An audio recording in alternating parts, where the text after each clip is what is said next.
Opo, so andito tayo ngayon sa saan po to, brother? Dito po sa cave, Santo Sepulcro.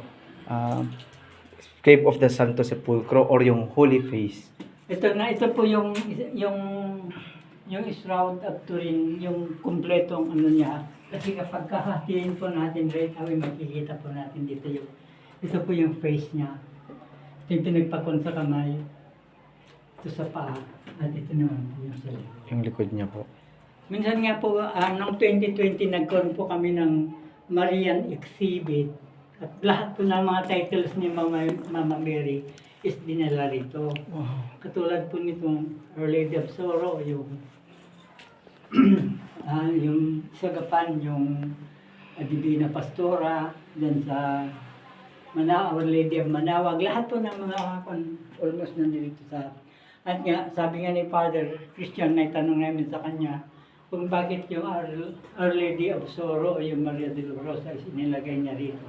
Yun po ang sabi niya, sinong ina ang hindi malulungkot kung nakikita niya yung kanyang anak is ganyan ang pangyayari. Tama. At ito naman po, sir, yung Holy Face of Jesus na galing ng Manupelo. Yan po yung nasa harapan. Opo, yun po nakita po natin doon kanina. Holy Face of Jesus, save us. Opo. Po niyan is napakatin po. Parang nanggaling sa...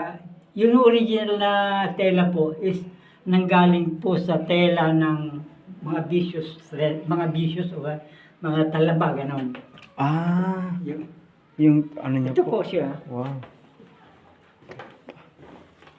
Ito yung pinanggalingan po niya. Yung mga hebla-hebla po ng ganyan na yun po bali yun ng...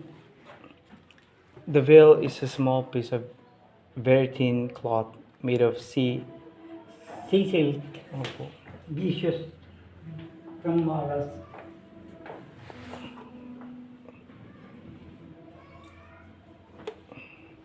Wow. Galing siya sa ano, parang tahong. Opo yung sa taong, ito po yung from Manupelo, comparison po ng Manupelo at saka ng Pikwan. Ang Manupelo po is maliit din na bayan. Ito po ay Hili o Mount Pinos, samantalang ang Pikwan is maliit din na bayan. Parehas. Kaya lang, plain naman. Walang, ang product po nila is wheat o yung trigo, sa atin naman is palay. At medyo nagkakaroon ng... Tugma. Parang agricultural, ano. Ito po yung si Father Christian, ito si Father Cochinilla. Si Father Christian po andito pa po. Wala na po, si Father Richard na po yung pare namin ngayon. Si Father Christian po ay na-destino po dun sa Buya po ngayon. Kuya po. Opo. Ito naman po yung arrival niya. It was September 16, 2014. Ito nga po yung mga miracles na nangyari kay King Albert ng panahon ng Pilipinas.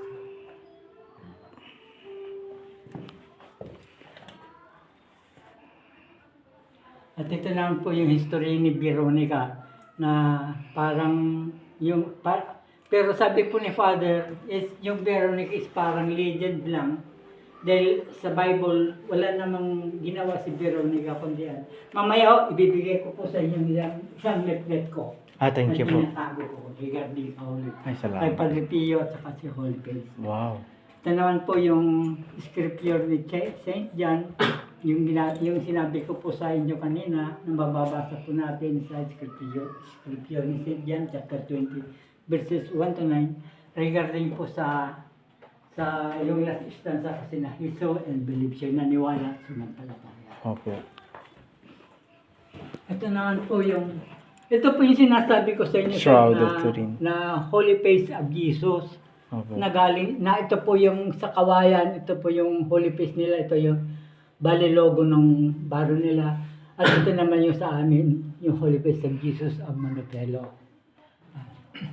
Ayun, sa history, ayun, yung pinagbas ni Sister Blondina, yung dalawang images na yan, ayun, naniniwala siya na nanggaling sa isang Tao.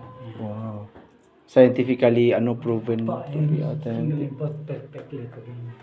So parang dito na po sa atin yung Bill of Manipelo, Srab of Turin, and the Bill of Oviedo. Yung Coit of Cahors, hindi po nakita ni Father Christian, hindi pa kasi